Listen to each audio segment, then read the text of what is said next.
Huwag mo muna sasabihin sa iba. Si Salazar magiging hepe niya. Bakit, Chief? Sana po niyan.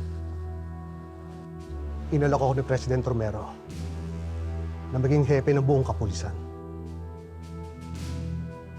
Matagal ko na rin pinag-isipan to. Alam mo kung nabubuhay lang si Paeng, sigurado ako sasabihin niya na huwag kong tanggapin ang posisyon. Dahil pareho kami walang tiwala kay President Romero.